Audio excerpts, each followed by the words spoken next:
the face, which is totally fine because we've had a really overcast period of time here. I live in a little valley in the deep south of Van Diemen's Land, which is known as Tasmania, off the bottom southern tip of Australia. So I encourage you to Google it if you don't know where it is. And then on that tiny little island at the very bottom, I live in the southernmost part, in a beautiful, beautiful, lush green valley. And there is where I live. And I have 28 beautiful acres, and I live fully off-grid down here. I haven't talked about my off-grid lifestyle in a really long time, but it has featured quite heavily of late simply because I've got a story to tell you guys, okay? So many of you guys know that hello Miriam, I broke my ankle and damaged the ligament a day before my birthday, which was the 7th of May. 2 weeks ago, I was in a car accident and I ended up in hospital. I was coming out of the kids' school there, and it was like misty and rainy, and there was roadworks and signs, you know, blocking, you know, visibility and that kind of stuff. So I've pulled out from a total stop still at a T intersection, and I've turned and a car has hit me from behind. So I didn't see this car. They didn't have their headlights on. They were a really light blue, and I was in a white car with my headlights on, my fog lights on, because it was really rainy and misty.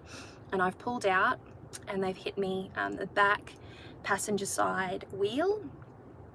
It was a young driver, didn't have a lot of experience, you know, rainy, no brakes were applied, that kind of stuff. So the police were called, the SES were called. I ended up getting escorted out there in an ambulance with a suspected neck injury, and I stayed at the hospital for some 10 hours flat on my back, like having a crisis.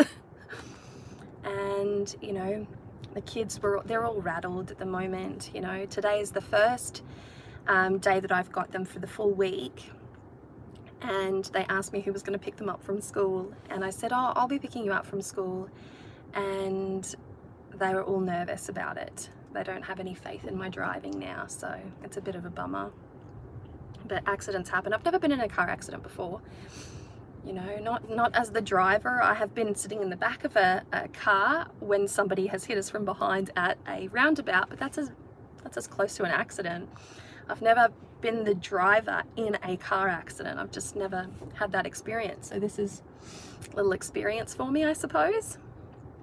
But I've been keeping really quiet because with my broken ankle, many of you guys know on my property I live in a tiny home. It's a succession of tiny homes there, and my office is in a separate, you know, dwelling to I was the driver in one accident and it was terrifying. Yeah, I know.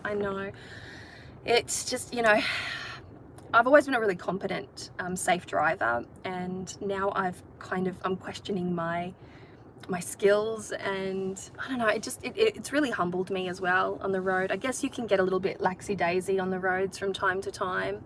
You know, you become familiar with your roads, with your route home and all of that type of thing. And I'm certainly familiar with the roads around here because I've driven them enough in the last 3 years at least. I'm the primary driver in my house. My dad's just turned 74.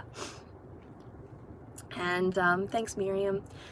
My dad turned 74 on the 3rd of June, and you know, he's become less and less inclined to drive, if that makes sense. So he's slowing down now. That puts me in the primary driver's seat. My sister who lives here, she's learning how to drive. I don't know what's happening over there, but she still can't control the steering wheel of a car. So to me, that tells me that she can't drive yet, which means that she's out as a driver. Yeah, I'm trying to feel, you know, this is kind of why I'm doing this live, is because I have these moments of clarity where I need to take a break. And I was actually thinking for my birthday, maybe I should just take a little break for my birthday, a week off kind of thing. And that thought was in the back of my mind. But at the same time as I have that thought, I like to, you know, I'm a person that just likes to get stuff done. Like, I find it really challenging to sit still and do nothing and take a break. For me to take a break, I'd need to actually go on a holiday, in which case if I went on a holiday, I'd be taking pictures for Instagram, which means I wouldn't be taking a break.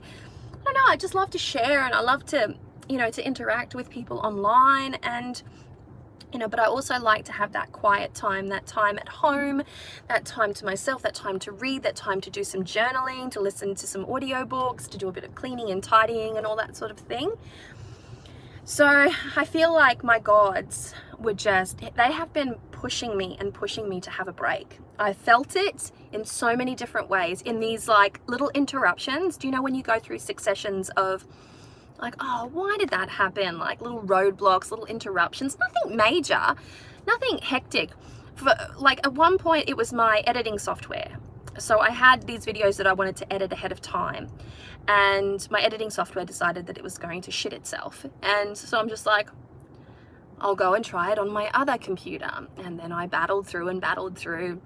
And as it turned out, it was something to do with the actual computers itself, because I use Final Cut Pro, and Apple had just released their M1 chip. And I ended up having to go out and buy a new laptop, a new MacBook Pro. Like, I didn't know that it was happening. I had a year-old MacBook Air, and I had my iMac, and, you know, it's just one of those situations where I'm just like, well, fuck. But it happened, and I took it in my stride, and I did. But then I'm forcing it, I'm pushing myself through, I'm forcing it. And then I had issues with my SD cards, and then I had issues with the mics, and then I had all these like little issues, and I'm like, my mics are new, my cameras are new, my SD cards, they're relatively new. I tend to upgrade my SD cards a lot because I do a lot of filming, obviously. So I have some like 7 different SD cards, all at 128, I think they're 128 gig, some at 64, some at 32, you know, some at 16, you know, some of the really old ones at 16, which I use for my Zoom recorder. Anyways, this is not a tech talk, but do you know what I mean? So I just keep having these little interruptions, and then, you know, I have all of this stuff to do around the property, and, you know, I've been meaning to go in there and clean out all of the, you know, all the gardens and do that kind of stuff, because it was just getting out of control. And every time, like, I went to try and use the mower, the battery on the ride-on was flat, and it had to be charged, and it's a thing that takes overnight. So I'm like, I only have a certain amount of time to do these things. I don't have endless free time. And that's what I'm thinking to myself, what the you know? And I was pushing, because I'm stubborn, because I'm a Taurus, because I have purpose, focus, direction, and drive. I just keep going. You know, things start flying off, and I just keep going. I break something and I'll patch it up, and I'll just keep on going. And I realized that this is not the way to live. You know, as I was laying there in my in the hospital bed, flat on my back, I just went, this is no way to live. This is actually no way to live, to be so forceful, to be so intense with myself, to force myself and push myself. You know, I'm constantly working. This morning the kids are talking to me, and I'm there, you know, sending an email, and I'm just like, I'm a terrible person. not a terrible person as in, like, I'm not trying to be, you know, mean towards myself, but I'm just like, I have become so detached from what is good for me, what is good for my family, what is good for my children. I've become so detached from the reality of that, like really the reality of it. In the back of my head, I think, oh, it's fine, I'll get to that in a minute, you know, and I continue on doing with the things that I'm doing. But I have become so detached with the goodness of things. And, you know, 10 hours, I needed to pee, I needed to eat, I needed to get up and move my head. There was a patch on the back of my head that was in direct contact with the bed, because I was laying totally flat. And I'm just like, it started to hurt, so I started to put my hand behind my head, and I'm thinking to myself, how long am I going to be here? You know, all these questions. And so I get myself into a little, you know, panic loop, you know, anxiety loop. You know, I felt very, very vulnerable there, laying in the hospital on my back, not being able to move my head left, right, up or down like this. I just had to, I was taped. I was actually taped in, so I couldn't move. And, you know, I had a lot of time to think. I had 10 hours to reflect, really, when you think about it. And yeah, I've already started to make some adjustments, and Like it just proved to me that when you don't pay attention to the signs, whatever divinity you believe in, call it the universe, it is going to throw you the biggest curveball to make you stop. This is my hangman moment. So I always talk about, you know, the hangman in the sense of, and I'm talking about tarot hangman here. The hangman manifests itself in this way. It throws these like obstacles, these interruptions, so that it wants you to see things from another perspective. It wants you to have that, you know, it wants you to accept something. It wants you to shift your perspective enough so that you can actively see the mechanics, you know, that's going on behind the decisions that you're making, the situations that you've put yourself in, your current, you know, state in life, your work, your romances, your relationships, your parenting styles, call it what you will. So when the hangman starts to appear, it's trying to slow you down. And since all of my issues have been work related, have been, you know, it's my computer, it's my SD cards, it's my, you know, cameras, it's my microphones, and then, you know, it's other things. It's just anything to do with my work. It was just getting too much. And I was constantly battling and getting through it and trying and pushing and you know, there's only one of me, there's only one of me, I have to do it all, there's only one of me, I have to do it all. You know, the times that I don't have my kids, I can work 18 hours in a day. You know, you might only see one video from me, but in the background, I've done so much work. It's either writing, it's either blog posts, it's either stuff for Patreon. It's just, I do so much work in a day, and I put all of that on myself. I'm the designer of this life that I'm living, and I'm complaining about my design to you right now. This is what I'm talking about. When it comes to the Hanged Man, it points out that you are the designer. Like, look at yourself, look at the control that you have in your life, and design, like tweak your design. If it's not working for you, change it up. And these moments of beautiful epiphany, right? And it's a magical thing. But when you don't pay attention, something breaks. And for me, my ankle broke, followed by an accident. But if the ankle wasn't enough, I didn't listen, I just kept on going. I just kept on going. I even filmed a couple of videos just standing up on my broken foot because I couldn't stop. I just couldn't stop doing what I thought that I needed to do, right? And isn't that just ridiculous? Like, how hard can we in fact push ourselves? Like, how many times do you force yourself beyond the breaking point? Like, how often does that happen? Like, we all do it. Life is fast. We're all aiming towards something. We've all got to focus on something, and our focuses are different across the board, right? You have different goals to me, but we all have some form of goal that we're all heading towards. You know, little goals of completion, little goals of achievement, little goals of attainment, and, you know, little life goals. We all have those things that push us, that spur us on, that inspire us to keep on going. But when that feeling, that call to keep on going comes from an addictive place, a hectic place, a tampered place, you know, a worried place, a stressed place, an anxious place, a depressed place. Like, when it comes from that place, we're no longer doing what's good for us. We're no longer doing what is best for us. And I was saying this to my son yesterday. He was laughing so much. He was sitting next to me and he was just laughing and laughing, and it got beyond a point. And I'm like, all right, sweetheart, you now have to reach out your arms, take a deep breath and collect yourself. You know, grab all of that beautiful, happy energy and tuck it into your heart. Don't lose that energy. And, you know, I watched and I sat there with him while he slowed down, while he calmed down from this like absolute laughing fit, which was so delicious. And I was there laughing with him. But then we got to a point where it's like, okay, it's time to settle down, to wind down for bed. And I'm telling him to like collect himself. And I watched as he did that. And I was like, I don't do that. Like, I don't do that. I can recognize it in other people, but I don't do that for myself. Yeah, it's a crazy, crazy thing. It's actually a really sad thing for me to realize that I have been not very self-aware,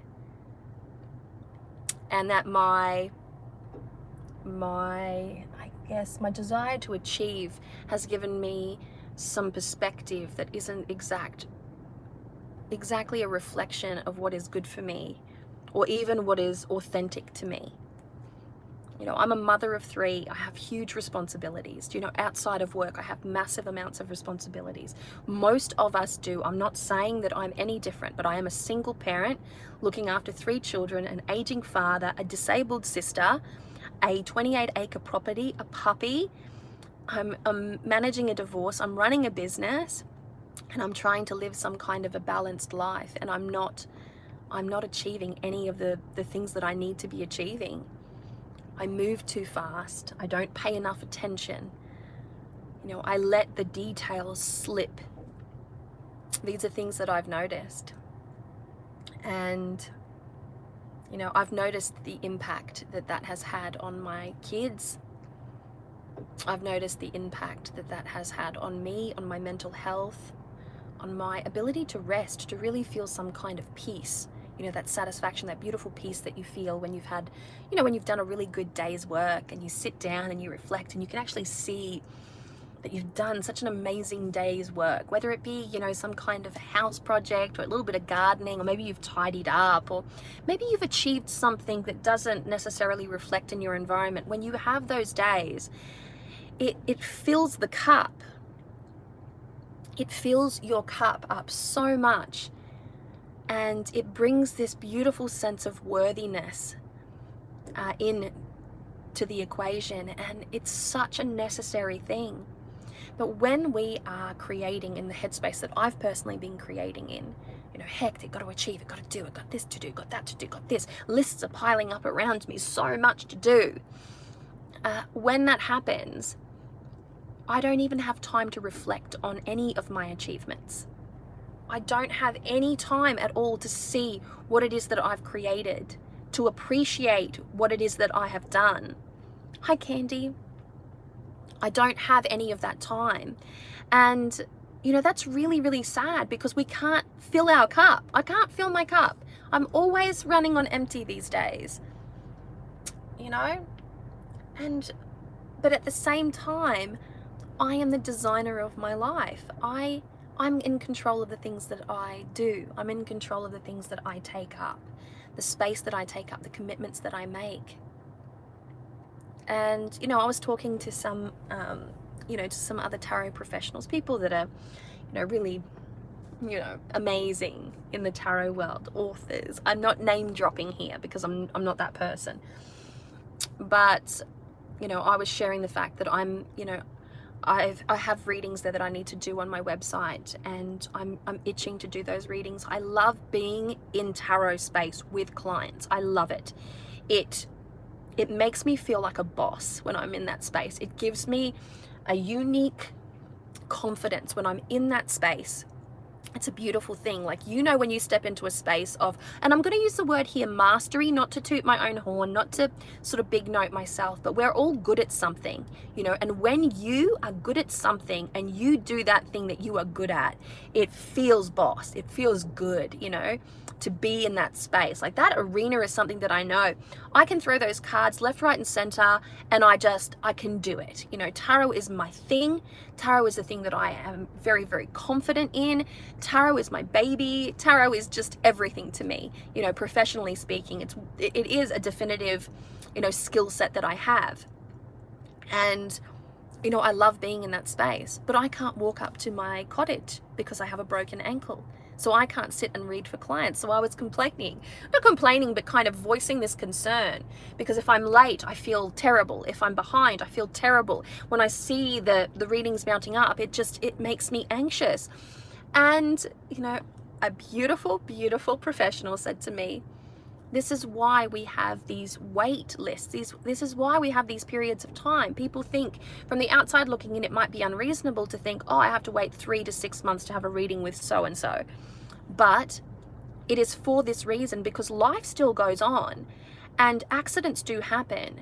And life has a way of derailing our plans on a constant everyday basis, which is why we have these wait lists. It's not to say that every client is then going to have to wait 6 months for a reading, but It's better to put it in a buffer than not put it in there at all. So then at least your clients know that you have to wait a period of time. And I've always had a bit of a wait, not always, but I've had a wait list of about, or a wait time of about 40 days turnaround. And typically there are some days where I can get readings done, you know, multiple readings done, or clear my catalog of readings in 20 days. But then there are other days where I need like 6 to 8 weeks to do it, because I might be going through a busy time. I might have other things going on. Right now I'm filming for Tarot Summer School, so I'm consistently, all my layout for filming is there, so I know exactly what I need to film. Oh, thanks, Nancy. I know I'm being hard on myself. Yeah, it's just, it is hard. Like when you have a lot on your plate, you know, it's important to pace yourself. And here is where the magic happens, right? So I've told you all of the things that have been going on and how intense it's been and how hard I've been on myself. And I'm sure many of you can relate, because when you're imbued with purpose, you are fucking hard on yourself. You have to be hard on yourself, and you are, and sometimes it's not good for you, right? So I recently I've had a couple of experiences, a couple of magical experiences. I went on a jungle ceremony with real Peruvian Shipibo ayahuasca. It was an incredible experience, which I will talk about only on Patreon, because that was a very personal and intense experience, and I was able to see some things during that journey. It was a 2-day event, so I had 2 lots of medicine going across 2 days, and voila. It was incredible. The ceremony was run with a traditional shaman, but I'm not going to talk too much about that right now. Before that, I had a beautiful astrology reading with a beautiful astrologer. Oh yes, Crystal, the Canadian witch, who's a gorgeous little friend of mine. And she did a bit of a past life reading for me, and, you know, current life state reading. And we were talking about North Node and South Node stuff. And because I have Saturn ruling my North Node, my life's purpose, you know, I'm definitely doing what I'm supposed to be doing. That is my life's purpose. But the fact that Saturn is ruling that means that I have to put in small amounts of effort every day. Because I was talking to her about how I get into work crisis mode, and I almost thrive, like the Aries in me thrives on that chaos, like, okay, order, structure, let's get this done. The Emperor comes out. Only when it's hectic and crisis and chaos triggers the Emperor inside of me. That's what I'm saying. So it steps out and is like, you stand here, you stand there, you go to the front, and, you know, I just get into this really like organized headspace. But I don't like the fact that I put myself there. I have to be under pressure in order to just get shit done. Like, I don't like that. And so Crystal was, you know, explaining this to me, and I'm paraphrasing here for you, but it's like 2 things a day, 2 bite-sized things a day, every day, 2 little things a day, 2 hours a day, just little bite size. And she said to me, and it's very true, you will be surprised at how much you can achieve with 2 hours a day if you focus on what it is that you're doing. If you set your tasks, you time yourself, and you go, okay, I've only got 2 hours to achieve this, then you will be able to achieve so much, because you have put away a tiny bit of time for your work. And then you can put a tiny bit of time there for your housework, and a tiny bit of time there for your yard work. And you are achieving 3 different goals in one day just by focusing. And she was saying 10 minutes in the garden might not seem like a lot, but you can achieve a small amount.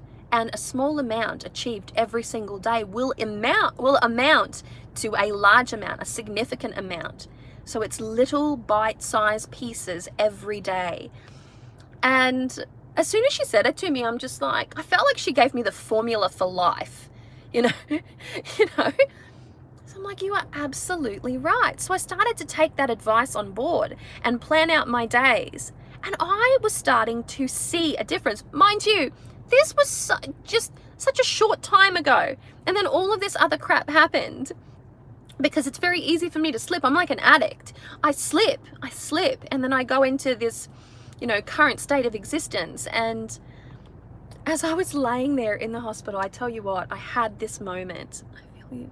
I'm the queen of wait until the last, right? But I have a story for you, right? So when I say to you that I felt like I was in a bit of a crisis mode, laying on my back in the hospital, I collected myself as much as I possibly could. My breathing was so erratic. I felt so vulnerable because I was laying in I was in a hospital and I couldn't see anything around me except for the ceiling. And I could hear voices and people moving and people passing and conversations happening, but I couldn't engage.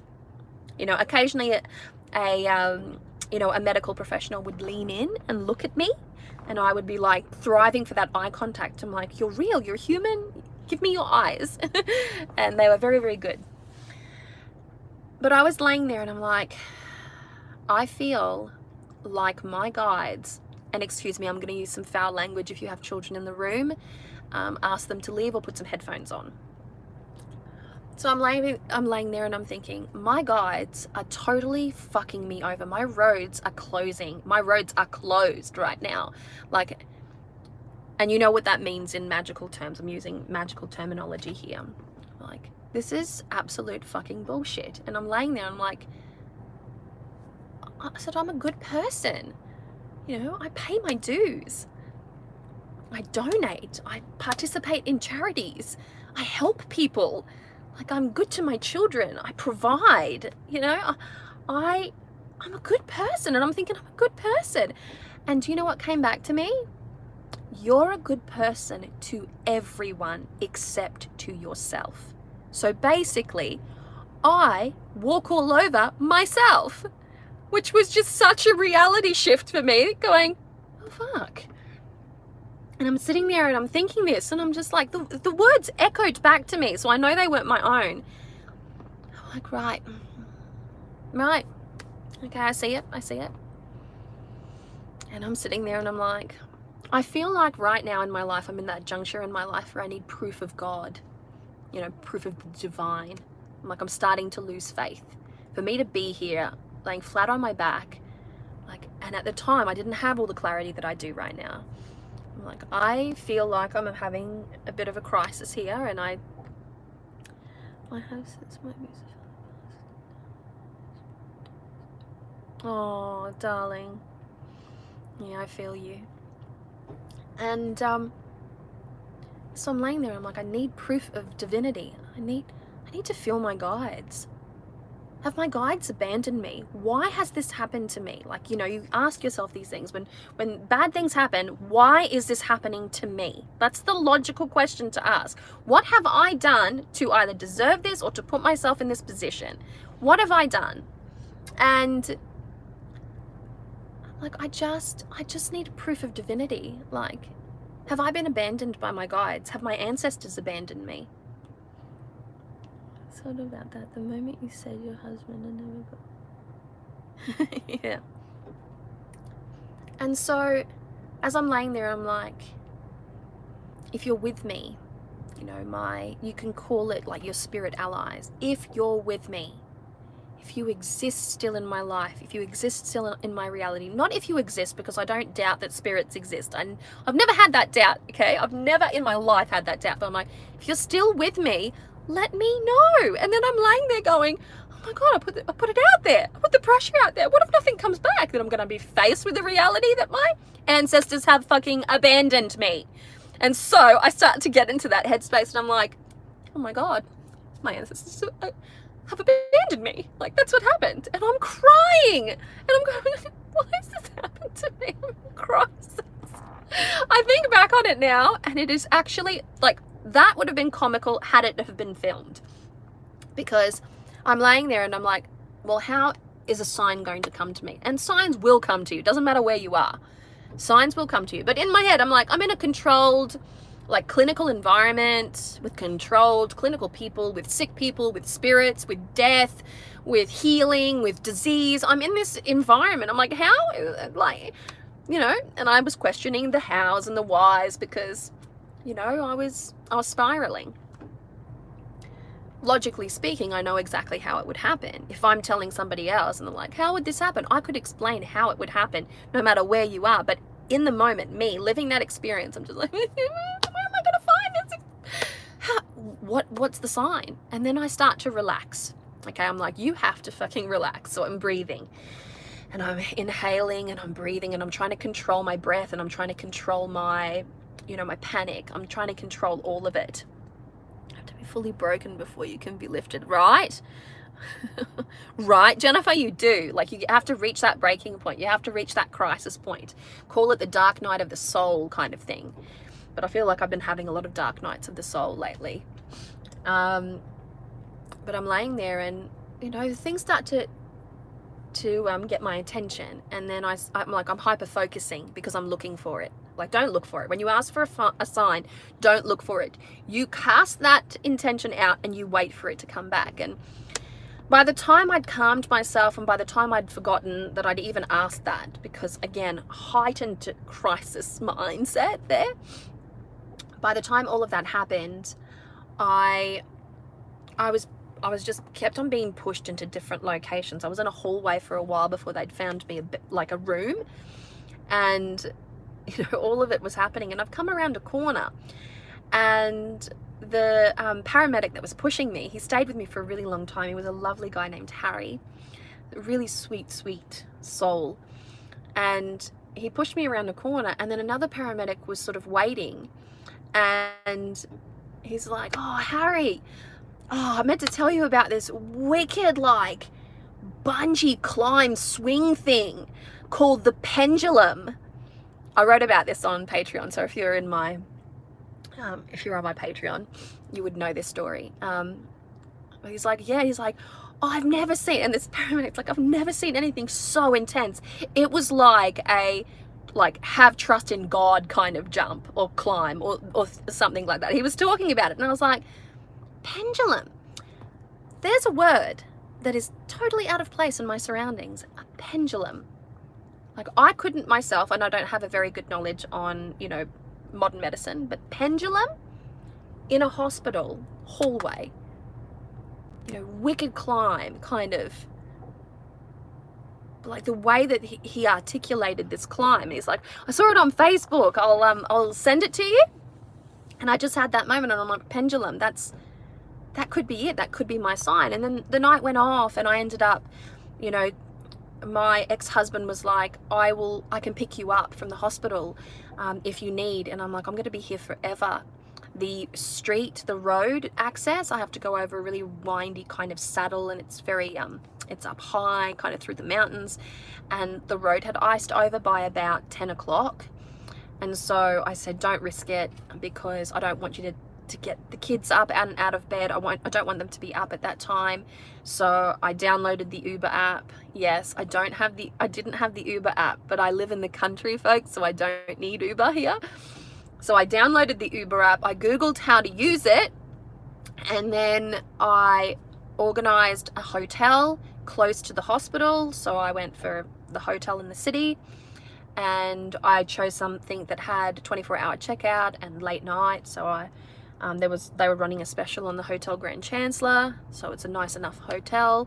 I didn't care about, I just wanted a nice clean room with room service and all that type of stuff. So I'm laying there and I'm organizing all of this straight off my phone.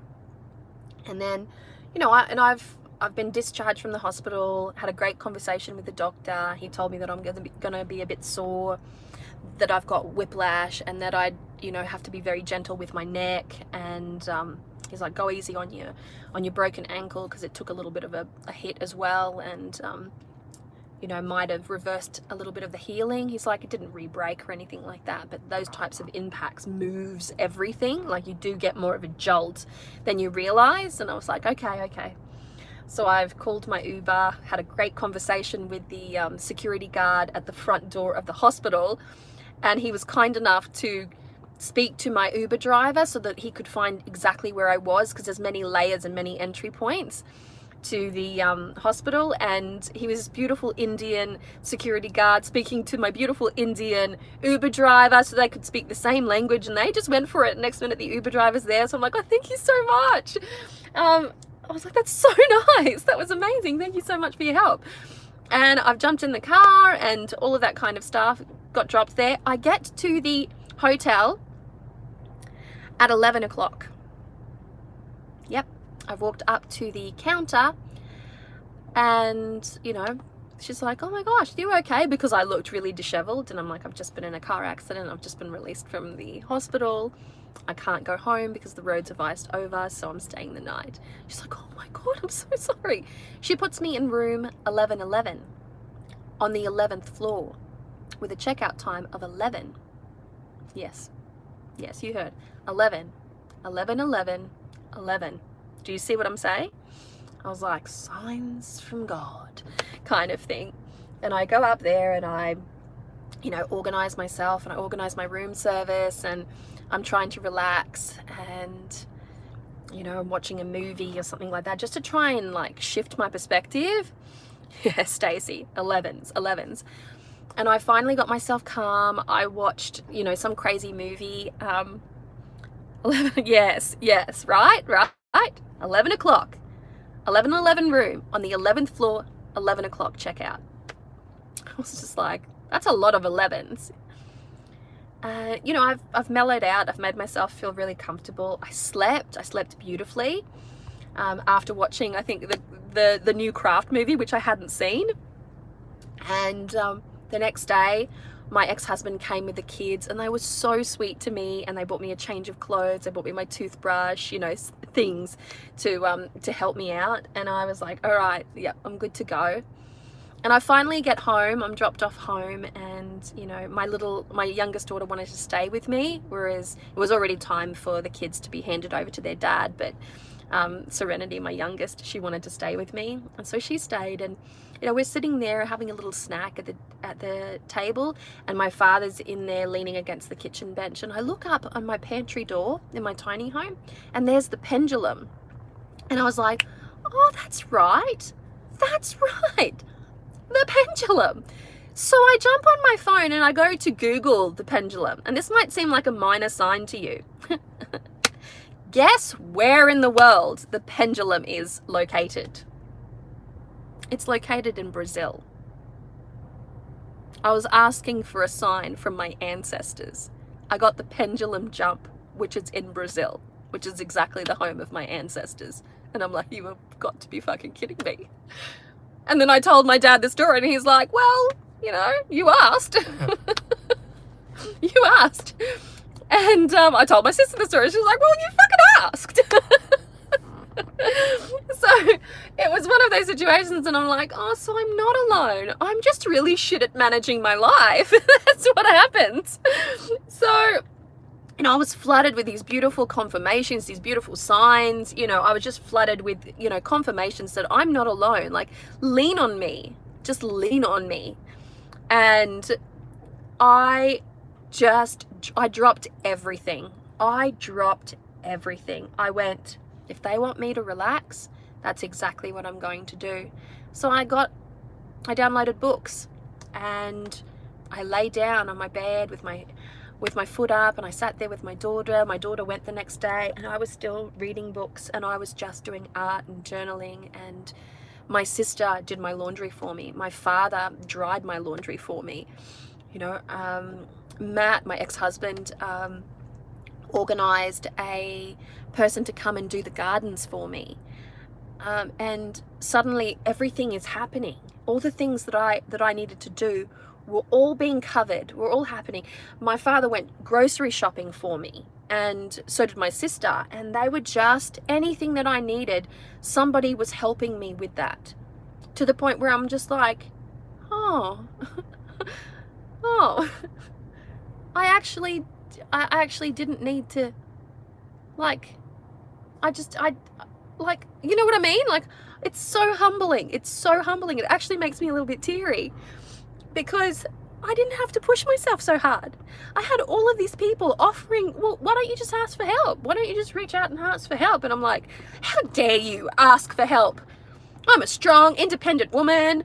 I can do this. I can do this. And so much pride and so much, you know, desire to prove myself got in the way of me actually taking care of myself, which then just totally goes against the fact that I can look after myself. Because if I can't look after myself, like if I can't take care of myself, is what I'm saying, then I obviously can't look after myself. If I can't be kind to myself, then I obviously can't look after myself. If I can't be fair towards myself, I can't look after myself. So this basic notion of independence that I had was like, no, you can't be independent because you can't be kind to yourself. You can't give yourself a break. You can't treat yourself like you treat everybody else, with kindness. And if you can't do that, you can't live independently. And I was just like, well, I have failed in life. Sounds drastic, but genuinely, folks, I had failed in life. I get a chance to do things differently now, but I had failed. I had failed in life. And I reached that conclusion in a really gentle and calm way for myself. And I was like, you know, like you can't always go at 100. You can't always go at breaking point. And I think that this is genuinely how I feel. I think that everything moves so fast. There's so much competition. There is so much, you know, there is so much desire to achieve. Life can be very hard for some people and very easy for others. But whatever your mentality is will determine the type of life that you live. And, you know, and that's a subject in and of itself, right? But like it really comes down to the fact that, you know, like I design my life and I get to choose how it is that I live, and I get to choose. I get to make those decisions, and it is actually such a huge privilege to make those decisions, more of a privilege than I actually thought of before, because it means that I have an opportunity to tailor make things to my lifestyle, my busy lifestyle, my lifestyle that really only allows me to do 3 to 4 hours of work a day. And when I say work, I mean some of that is client reading, some of that is videography, some of that is housework, and some of that is gardening. I can only work 4 hours a day because I have the kids or I have other responsibilities. You know, I just came out of the doctor to do a checkup on my. I'm actually parked at the doctor's still, and I got a phone call from Dad, and he's like, "Oh, I just wanted to let you know that I've made an appointment for the car to be seen." So he's got a little bit of an issue with his car at the moment, and he's like, "It's on the 18th at 8 a.m. Just letting you know because I have to drive him into the city, and I've always asked him to make sure that it's not on a day where I'm doing the kids drop off." And I was like, you know, there's that time now. That time that I thought I had is gone, because, you know, I need to help him. I'm not sad about the fact that I have to help him. You know, I need to help him. Sometimes I need to help my sister. Sometimes my day gets interrupted because one of my kids are sick at school, and then I need to go and pick the kids up from school, or a child up from school, or I need to take someone to an appointment. You know what it's like, folks. You don't just have a smooth day ever. Like, oh, maybe they're called the perfect day. They're few and far between, but do you know what I mean? So when you can have that opportunity to acknowledge the fact that you are the designer of your own life, you get to think about those types of things and go, okay, I can't overcommit. I can't overcommit my time. I can't overcommit my services. I just cannot overcommit. And, you know, my desire to give my all to people has to be toned back. I need to give 50%. I need to give 50% because 50% needs to be for me. You know, I need to give back to myself as often as I possibly can. I need to fill my cup as often as I possibly can. You know, it's a beautiful, beautiful, it's a beautiful revelation. It really is. And I'm talking about, this is not something that I'm talking about today and then I'm going to walk off in a couple of weeks and forget. This is something that has, you know, it has a lasting impact on me, especially because I feel the trauma of that accident. Every time I get behind the wheel of a car, and that too will fade, but this idea that I have the opportunity to design my own life the way that I want it. You know, many of us have that potential, have that idea. And sometimes to gain that control, we have to make a sacrifice. We have to make a sacrifice. I remember, I'm just using this as an example. I remember that there was this is going back many years now. The government was giving away blocks of land in some remote part of Australia, like packages of land, all in the same spot, trying to get people to move away from the cities and pursue the country lifestyle and disperse the population. But maybe 2 people took up that option. For the others, it was like, no, I'm going to make it work in the city. I'm going to struggle in the city. This was offered to struggling families, to people who had, you know, limited income and who probably would never, not very easily be able to purchase their own land. And yeah, they didn't get too many people to take it up because it was in some remote part of the world. But I bet those that have gone to live in these remote parts of the world are living a beautiful life. You know, they've been given land, they've been given a house. You know, that's half of life's battle out of the way, as, you know, as people live these days. You know, because the sad reality of it is that, you know, my children may not have the opportunity to buy land or a house moving forward, because the price of land and the price of housing is increasing exponentially every year. I don't mean to paint a bleak picture, but that's the reality. Is by the time my children are ready to buy a house, a standard house, like a cheap house, might be well above, you know, $500,000. Could be up to $1 million. What you know, 30-year-old these days has that much money? I mean, I know that entrepreneurship is a big thing, and that people are making beautiful amounts of money, and that young people are absolutely killing it, and more power to them. Really, more power to you, more power to them, more power. But the fact of the matter is every child going to grow up with the income to be able to purchase land like that at such an exponential value? And I'm talking about, you know, land on the outskirts. I'm not talking about, you know, $5 million condos in the city kind of thing. So, you know, when you think about it, it's a crazy, crazy thing. And so I know myself that if that offer had come to me, then I would have happily accepted it, because yeah, I would have had to, you know, sacrifice my current life.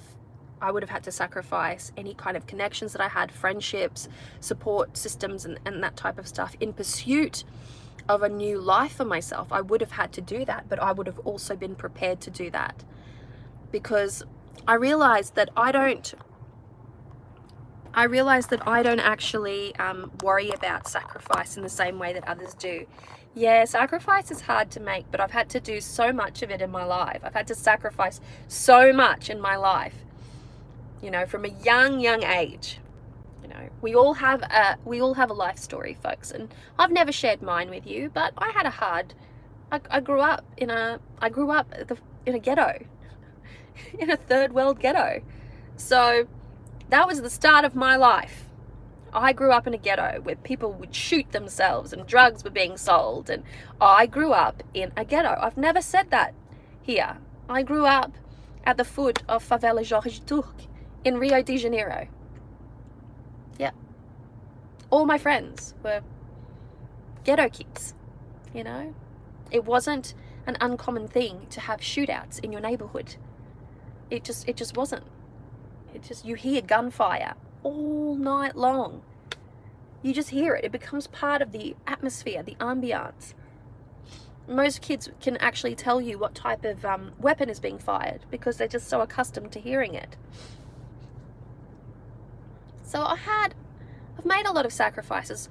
When I had the opportunity to come to Australia, it was me. I found myself in the very first, I guess you could say, crisis point, where I realized I had this moment of where my Orisha tapped me on the shoulder and said, "You can't live here. There is nothing for you here." And in the middle of the day, I called my father, reverse, collect call, international, It was like 2 o'clock in the afternoon, which would have made it 2 o'clock in the morning for him here. And I begged, I said, please, please let me come and live with you. Please, please. Like, there was a desperation in my voice. And he's like, I'll talk to your mother. And I said, okay. I said, please don't let her know that I called you. He's like, okay. So he ended up calling my mum 24 hours later. In that period of time that it took for him to call my mother, I was in prayer. I prayed for 11 hours on my hands and knees. I prayed in front of altars and statues, repeating the same words over and over again. Now, this wasn't anything odd for me because I was always a deeply devout child. I would pray more than anybody in my house. I just would, because I used to love the feel of connecting with divinity. I've always been like that. So to see me forsake lunch and dinner, and that wasn't a I have heard Avalon speak Portuguese with her sister, so I do think she does speak very well.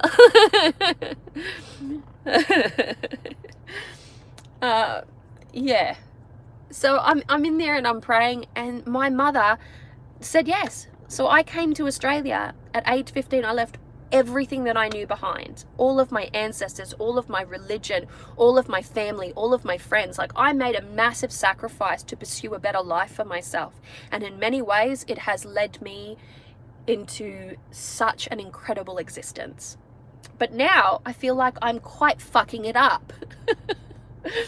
I feel like I need to make that other sacrifice, a totally different sacrifice, a much more mature sacrifice, because I'm not sacrificing location. I'm not sacrificing family. I have those things again.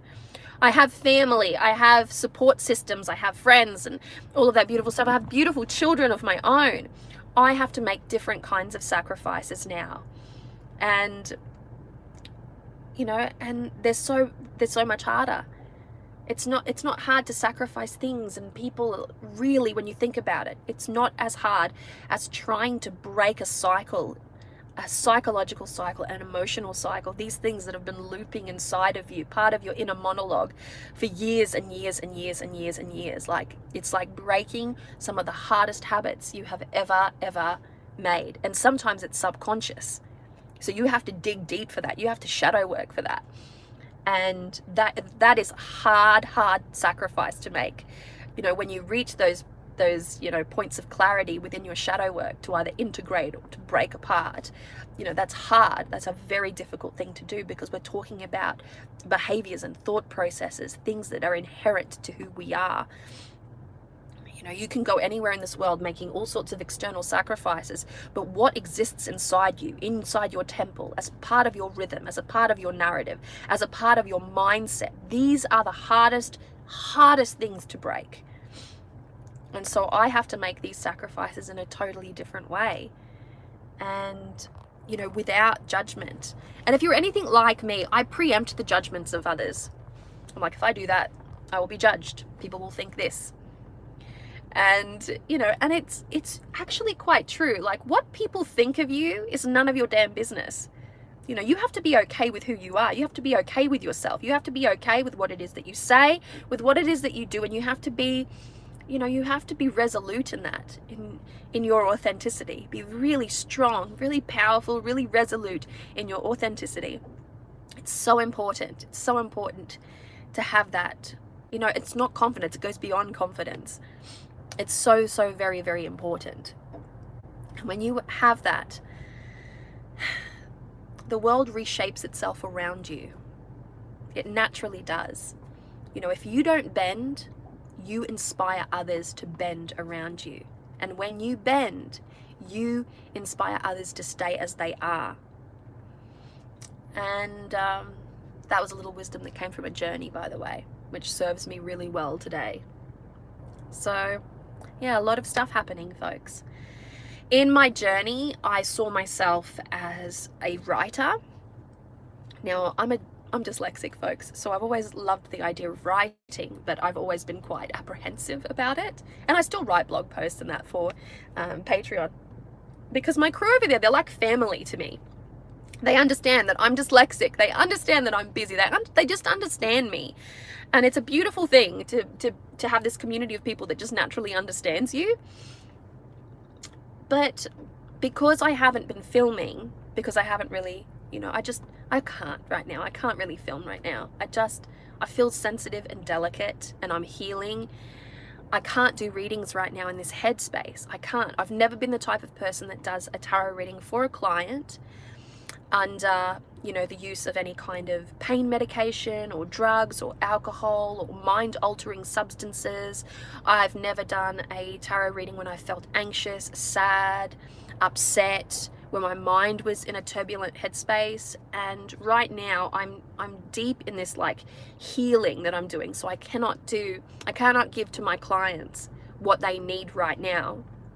So I'm sitting with myself, and I trust that, you know, this new rhythm that I'm finding will impact me positively, and that I'm not disappointing my clients, that I'm not disappointing my customers, that I'm not disappointing the people around me, because, you know, disappointment is hard to live with. You know, when people are disappointed in you, you feel it in your soul. You know, so I'm trying to find that really beautiful balance for myself, and I know that I need to take it easy. I know that I need to fill my cup again. I know that I need to submit to the fertile void, and so I've been writing, you know, funny blog posts. Oh, thanks, honey. Thank you. Thanks. Yeah, so I've been writing a lot, little blog posts for work, and I kind of pounce on these moments of like creativity. Like one minute I'm sitting there and a thought comes up, and then I start to write about it. Next minute I've written this whole blog post, and I feel like I've purged something, and I'm like, that's great. So this week alone I wrote 3 blog posts in 1 week. Sometimes I struggle to do 1 a month, and suddenly I'm doing 1 a day. Like in just such a really fun, as a part of my life. This is what I'm thinking about. This is what I'm reflecting on.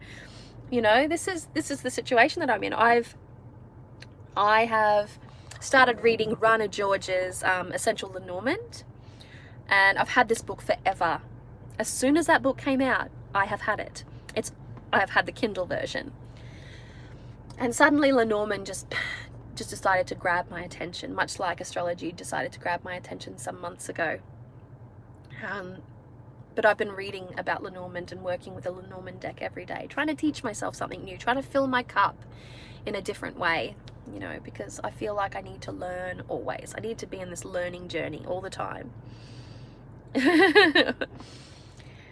Thanks, Nancy. So I'm just playing around with learning Lenormand right now, learning it more than I know, aside from just being a system. I know details about Lenormand, believe it or not.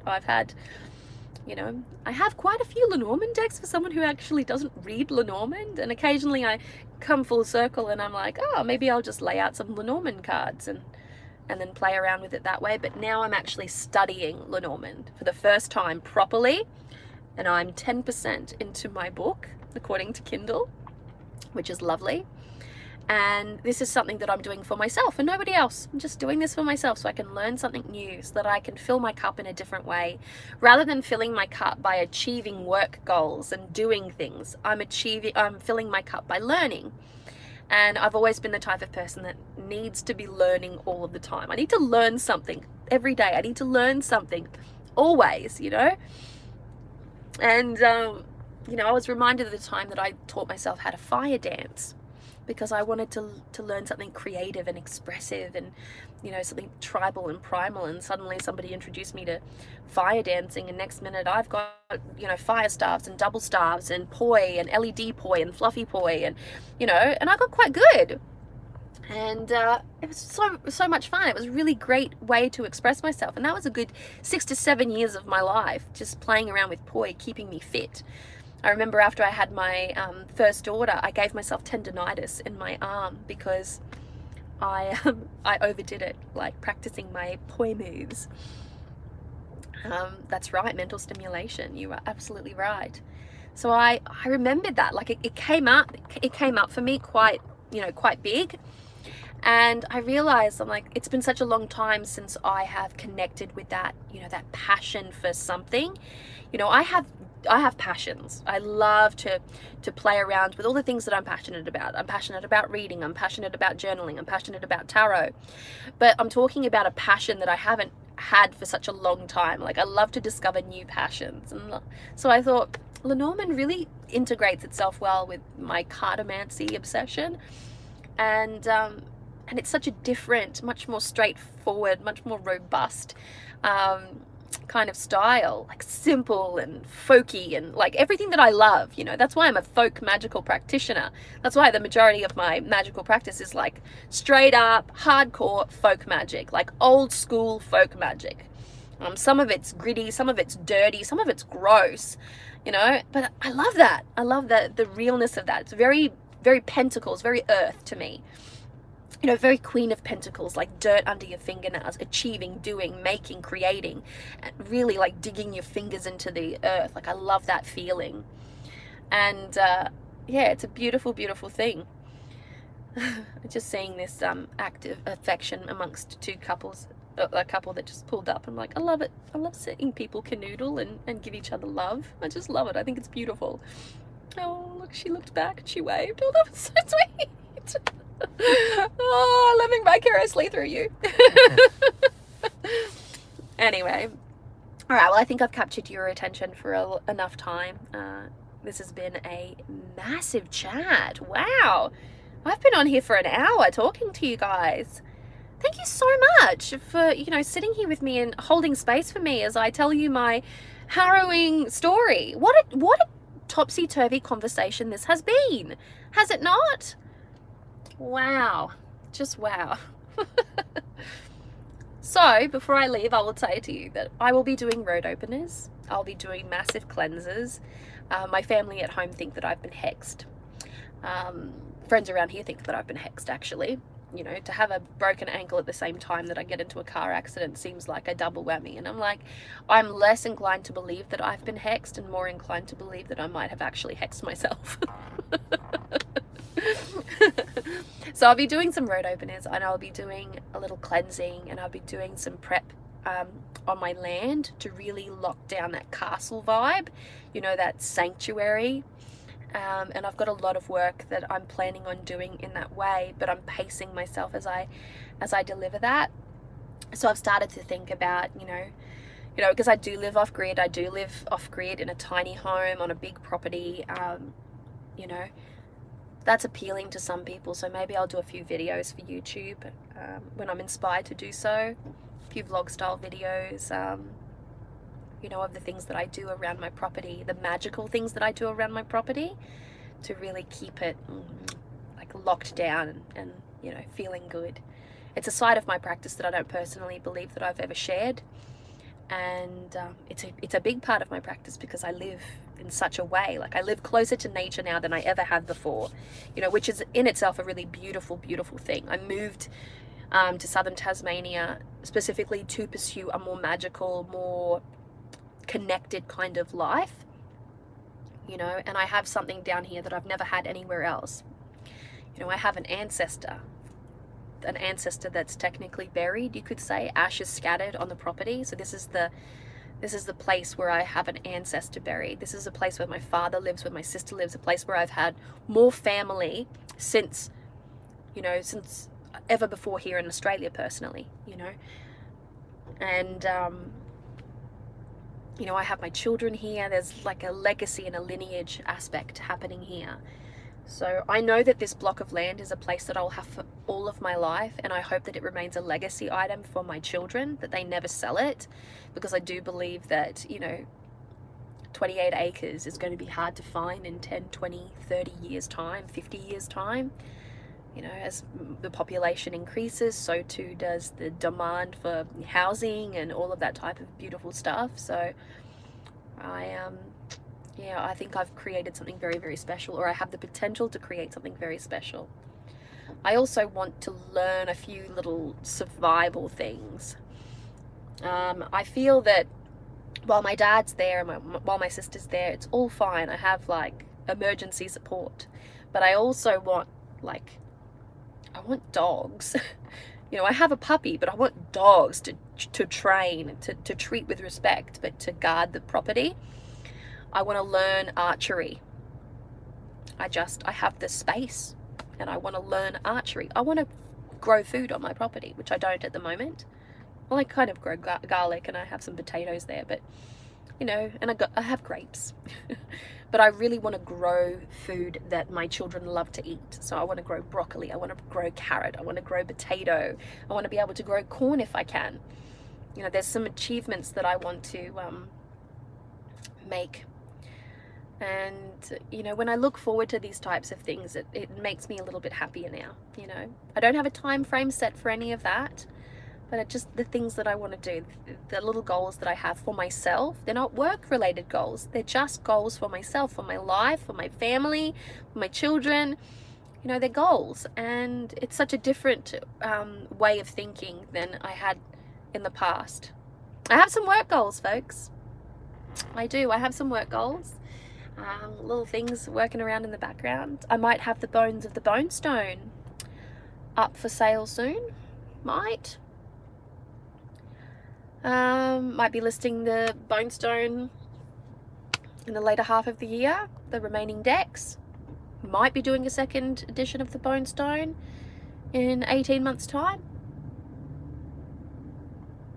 So all of that, yeah, all of that happening. But right now I just need to sort out the balance in my life and looking after myself and taking it easy and, you know, making sure that I'm filling my cup and making sure that I'm being fair with myself more than I have been in the past, you know.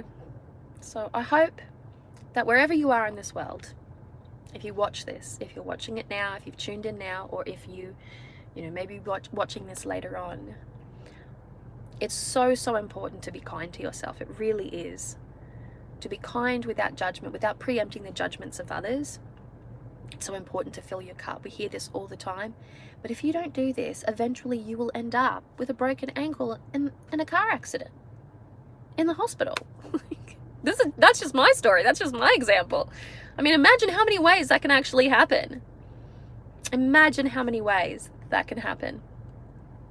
You know, when your gods, when your spirits, when your ancestors are trying to get your attention, they can be really rough about it. And I have very intense ancestors. They're South American. They're mouthy, they're loud, they drink, they smoke. You know, it's fabulous. Whenever I drink, whenever I have a beer, which is my favorite alcoholic beverage, wine being my second, but whenever I drink, I have to drop my first sip of beer on the ground for my Orisha Ogu. Isn't that a beautiful thing? Isn't that a beautiful thing? I love to have a beer on a Friday. I just love a beer on a Friday. So I'm like, baptize the ground with a little offering to Ogun, and away I go. So I always look after my ancestors. It's a good thing to look after your ancestors. It's a good thing to look after your spirits. We all have them. We all have them. Whether you realize it or not, whether you acknowledge it or not, you have your spirits. I have my spirits. Look after your spirits, folks, and let them guide you, and trust. Have a little faith, have a little trust that your spirits, your ancestors, your gods, your guides, your guardians, your angels, call them what you will, are going to lead you down fruitful pastures. It might look like a dark tunnel to begin with, but I promise you it'll end up being quite beautifully fruitful at the opposite end. Yeah, sometimes it's hard to see the forest from the trees, but you will get there. You will see that beautiful clearing. You will have that beautiful moment. Timing is different for everyone. Opportunities are different for everyone. Situations are different for everyone. But trust and faith and belief, and those are the things that, you know, that really last. Those are the things that will really serve you well. Not false belief, not misguided belief. Like really truly believe in something. It's important to have a belief. Doesn't have to be the same belief as mine. My ex-husband has found God. He goes to church now. It's a beautiful thing. I have nothing against it. Belief is really important. Faith is really important. Religion is not important. It's belief that is important. So I felt like I might have tapped into some wisdom today. Let me know. All right, my beautiful souls, I'll leave you to it. So I'm going to be off now, and I will chat to you as soon as I'm able to. As soon as I'm back, and as soon as I'm able to, I will. I got a tarot deck in the mail, which I'd love to show you as soon as I'm up for it. But I might not unbox it. I might just hold on to it a little bit and play around with it first, and then actually do this thing that people love, which is a review. I have so few decks down in my tiny home now. I've probably got maybe like 20, which to some is like, that's a massive amount. I'm like, no, I've got hundreds and hundreds and hundreds up in my cottage, and I've got 20 down there. So it just, you know, there's a discrepancy there. But it's a beautiful thing, and I'll see about this tarot deck, and I'll flash it in Patreon. They're beautiful people, because I have been struggling so much, and because everything has just been impacting on me in such a way, like in such a fucking way. Like, I would love your support on Patreon if you are able to. I know that it's not for everyone.